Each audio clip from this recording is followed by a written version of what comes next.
ప్రేక్షకులందరికీ నమస్సుమాంజలి. శుక్లాం భరధరం విష్ణుం శశివర్ణం చతుర్భుజం ప్రసన్నవదనం ధ్యాయేత్ సర్వవిఘ్నోపశాంతయే. అగజా ఆనన పద్మార్కం గజాననమహర్నిశం అనేకదంతం భక్తానాం ఏకదంతముపాస్మహే ఏకదంతముపాస్మహే. ఓం శ్రీ మహాగణాధిపతయే నమః. ఓం శ్రీ మాత్రే నమః. మనం ఈ మే నెల మాస ఫలితాలు చెప్పుకుంటున్నాము. ఈ మాసంలో ఎవరికి ఏ మంచి జరుగుతుంది, ఎవరికి కొంచెం అనుకూలంగా లేదు అనేది ఈ మాస ఫలితాల్లో మనం ఇప్పుడు తెలుసుకుంటాం. మే నెలలో ముఖ్యమైనటువంటి విషయాలు ఏంటంటే సరస్వతీ నది పుష్కరాలు ఒకటి వస్తున్నాయి.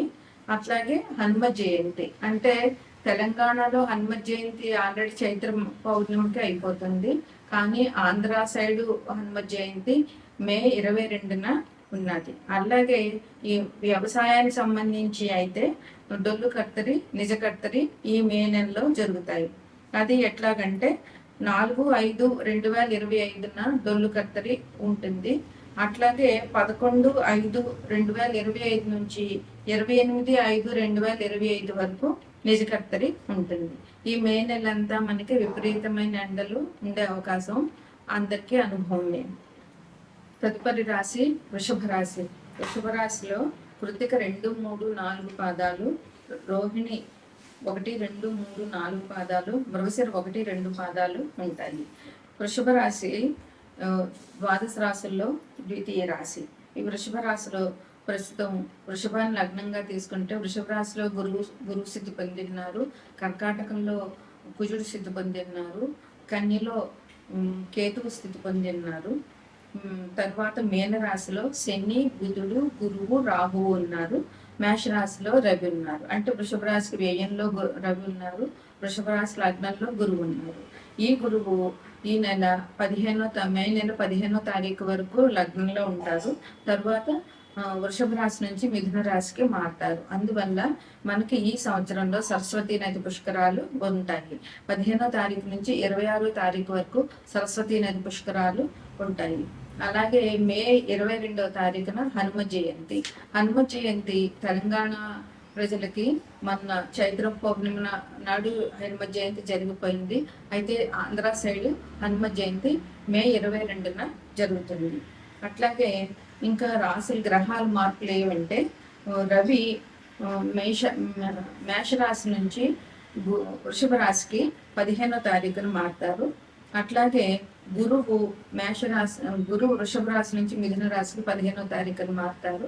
రాహువు మీనంలో నుంచి కుంభంలోనికి 19 మే మారుతారు.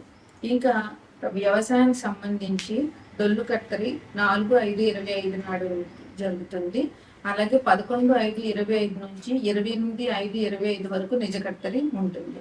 ఈ మే నెల ఎండలు విపరీతంగా ఉండడము, నీటికి సదుపాయాలు లేకపోవడము జరుగుతుంది.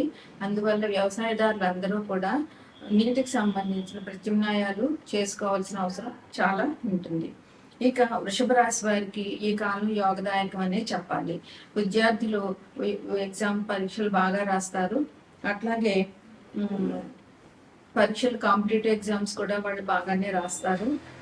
ఈ ఏప్రిల్, మే, జూన్ అంతా కూడా విద్యార్థులకి కష్టకాలం అనే చెప్పాలి. ఎందుకంటే ఎగ్జామ్స్ అయిపోయినాక తర్వాత కాంపిటేటివ్ ఎగ్జామ్స్ ఇవన్నీ కూడా జరుగుతూనే ఉంటాయి ఏదో ఒకటి. అందువల్ల విద్యార్థులకి ఇది చాలా పరీక్షా సమయం అనే చెప్పాలి. అందువల్ల విద్యార్థులు కష్టపడి వాళ్ళు పరీక్షలు రాయాలి. దానికి కష్టపడితే తప్పకుండా మంచి ఫలితం వచ్చే అవకాశం ఉంటుంది. ఇంకా వృత్తి వ్యాపారాలు చేసే వారికి ఏ రకమైన వృత్తి వ్యాపారాలు చేసినా సరే అందరికీ చాలా బాగుంటుంది. చిన్న వ్యాపారులైనా పెద్ద వ్యాపారులైనా వారికి కావాల్సినటువంటి ధనం లభిస్తుంది. అట్లాగే దూర ప్రయాణాలు చేసే వారికి చాలా బాగుంది ఈ మాసంలో. అందువల్ల దూర ప్రయాణాలు వాటిని నిశ్చింతగా చేయవచ్చు. ఆర్థికమైన పరిస్థితి వీళ్ళకి చాలా బలంగా ఉంటుంది. యోగదాయకమైన కాలం అన్నాం కదా, అందువల్ల వీళ్ళ ఆర్థిక పరిస్థితి కూడా చాలా బాగుంటుంది. కుటుంబంలో ఒకరికి ఒకరు సహకారం చాలా అవసరం. దానివల్లే వీరు ఏ విషయంలో అయినా విజయాన్ని సాధించగలుగుతారు. అట్లాగే కుటుంబంలో ఆహ్లాదంగా ఉంటారు. ఆ కుటుంబ సభ్యులు అందరూ కలిసి శుభకార్యాలకు వెళ్తారు. వేరే చోట జరిగే శుభకార్యాలకు వీళ్ళు అటెండ్ అవుతారు. ప్రయాణంలో మాత్రం కొంచెం జాగ్రత్త వహించాలి. ఆదాయ మార్గాలు చాలా బాగున్నాయి. వీళ్ళకి సంఘంలో గౌరవ మర్యాదలు జరుగుతాయి. కొంతమందికి ఎందుకనంటే ఇది మనం గోచారాన్ని బట్టి చెప్పుకుంటున్నాం. ఎవరికైనా గ్రహాలు అనుకూలంగా లేనప్పుడు వాళ్ళకి ధన వ్యయం జరగడము, కొంచెం ఆరోగ్య భంగం జరగడము జరుగుతుంది. అందువల్ల వీరు కొంచెం జాగ్రత్తగా ఆరోగ్య విషయంలో జాగ్రత్తగా ఉండడము, ప్రయాణం చేసేటప్పుడు ఎటువంటి ఇబ్బందులు లేకుండా ముందుగానే వాళ్ళు ప్రయాణం ఒకవేళ ఓన్ వెహికల్లో వెళ్తున్నట్లయితే వాళ్ళు వెహికల్ చెక్ చేసుకోవడము, ప్రయాణానికి ఎటువంటి అసౌకర్యం కలగకుండా ముందు జాగ్రత్తలు తీసుకోవడం చెయ్యాలి. అట్లాగే కొంతమందికి చోర భయం ఉంది. అందువల్ల ప్రజలు జాగ్రత్తగా ఉండవలసిన అవసరం ఉంది. అట్లాగే కొంతమందికి ఇంట్లో కలహాలు జరగడం, ఇంట్లో వారితోటైనా పక్క వాళ్ళతోటైనా ఎవరితోటైనా సరే కొద్దిగా కలహాలు గొడవలు జరిగే అవకాశం కూడా ఉన్నది. స్థల మార్పులు అంటే ఉన్న చోట నుంచి వేరే చోటకి, ఉద్యోగస్తులు అయితే డెప్యుటేషన్ మీద వెళ్ళడము లేదా ట్రాన్స్ఫర్తో వెళ్ళడము, ఆదాయం బాగుంటుంది లేదా యోగదాయకం అన్నాం కదా, అందువల్ల ప్రమోషన్లు వచ్చి కూడా ఉద్యోగస్తులు ట్రాన్స్ఫర్స్ జరిగే అవకాశాలు చాలా ఉన్నాయి. అట్లాగే ఇల్లు మార్పులు, ఒకవేళ ఇల్లు అద్దెకున్న వాళ్ళైనా ఇల్లు మారడం లేదా సొంత ఇల్లు కొనుక్కుని వెళ్ళడం ఇట్లాంటివి జరుగుతాయి. ఈ మాసంలో ఈ వీళ్ళకి ప్రదోష కాలంలో అంటే సాయంత్రం సూర్యాస్తమైన తర్వాత శివాలయ సందర్శనం చాలా మంచిది ఈ రాశి వారికి. అలాగే మహామృత్యుంజయ మంత్రం చేయడం, పఠించడం 108 సార్లు లేదా 11 సార్లు వాళ్ళకి వీలైనన్ని సార్లు చదవడం ఈ రాశి వారికి చెప్పుకోదగ్గ పరిహారాలు. తదుపరి రాశి చివరి రాశి మీనరాశి. మీనరాశిలో ప్రస్తుతం లగ్నంగా తీసుకుంటే ఇందులో శుక్రుడు, శని, రాహువు, బుధుడు 4 గ్రహాలు స్థితి పొందున్నాయి. అయితే రాహుగ్రహం ఈ నెల 19వ తారీఖున మీనరాశి నుంచి కుంభరాశిలోనికి వెళ్తుంది. అప్పుడు రాహుగ్రహం ఈ రాశి వారికి వ్యయంలో ఉంటుంది. అట్లాగే వీరికి ద్వితీయంలో రవి ఉన్నారు మేషరాశిలోను. అందువల్ల రవిగ్రహం అనుకూల వీరికి చాలా బాగా ఉంటుంది. తృతీయంలో గురువు ఉన్నారు. ఈ గురువు వృషభ రాశి నుంచి మిథున రాశికి ఈ నెల 15వ తారీఖున మారుతారు. కర్కాటకంలో కుజుడు ఉన్నారు. కన్యలో కేతువు ఉన్నారు. ఈ రాశిలో ఉండేటటువంటి నక్షత్రాలు ఏంటంటే పూర్వభాద్ర 4వ పాదము, ఉత్తరాభాద్ర 4 పాదాలు, రేవతి 4 పాదాలు ఉంటాయి.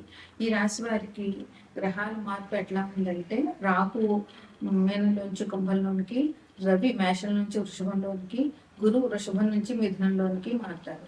గురువు వృషభం నుంచి మిథునంలో మారడం వల్ల సరస్వతి నది పుష్కరాలు వస్తాయి. గురువు ఒక రాశిలో 1 సంవత్సరం ఉంటారు. అందువల్ల గురువు ఇప్పుడు వృషభంలో సంవత్సరం పూర్తయింది. ఇప్పుడు మిథున రాశిలోనికి వెళ్తారు. వచ్చే నెల మే వరకు కూడా గురువు మిథున రాశిలోనే ఉంటారు. అంటే అతిచారం వల్ల కర్కాటకంలోకి మధ్యలో వచ్చినా కూడా మళ్ళీ వెంటనే మిథున రాశిలోనికి వెళ్తారు.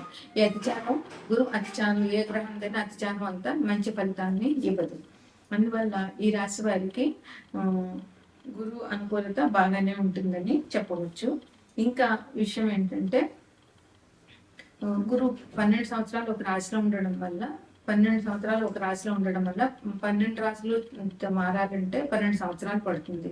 అందువల్ల గురువు రాశి మారినప్పుడన్నా కూడా ఏదో ఒక నది పుష్కరాలు ఉంటాయి.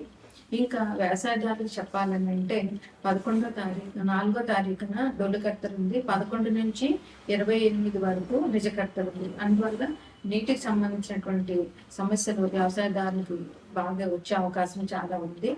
ఇంకా ఈ నెల 22వ తారీఖున హనుమత్ జయంతి ఉంది. తెలంగాణ వాళ్ళకి హనుమత్ జయంతి ఏప్రిల్లో జరిగిపోయింది.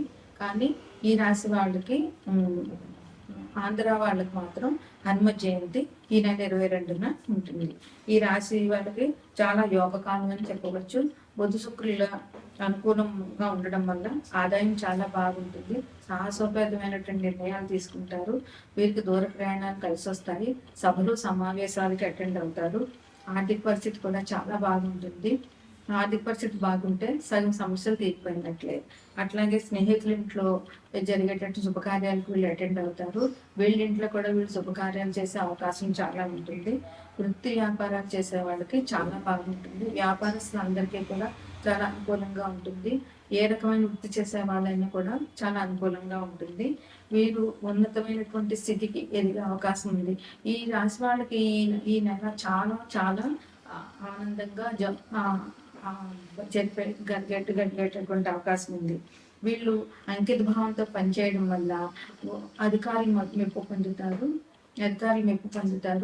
అట్లాగే పెద్దవాళ్ళ పరిచయాలు జరుగుతాయి. గౌరవ ప్రతిష్టలు పెరుగుతాయి సంఘంలో. మంచి వాళ్ళ పరిచయం వల్ల వీళ్ళకి కూడా సంఘంలో గౌరవం పెరుగుతుంది. వాహన సౌఖ్యం ఉంది. కొత్తగా వాహనం కొనుక్కోవాలనుకుంటున్న వాళ్ళు వాహనాలు కొనుక్కుంటారు. సోదరుల సహకారాలు వీళ్ళకి చాలా బాగా ఉంటాయి. అందువల్ల సోదరుల సహకారం ఉంటే ఇంట్లో హ్యాపీగానే కుటుంబ సౌఖ్యం కూడా చాలా ఉంటుంది. అలాగే కుటుంబంలో కూడా అందరికీ ఆరోగ్యం అనేది చాలా బాగుంటుంది. ఈ రాశి వాళ్ళు 10 మందికి ఉపకారం చేసే మనస్తత్వం కలిగి ఉండడం వల్ల వీటికి దేవుడు కూడా మంచి సహాయ సహకారాలు చేస్తారు. ఈ రాశి వారికి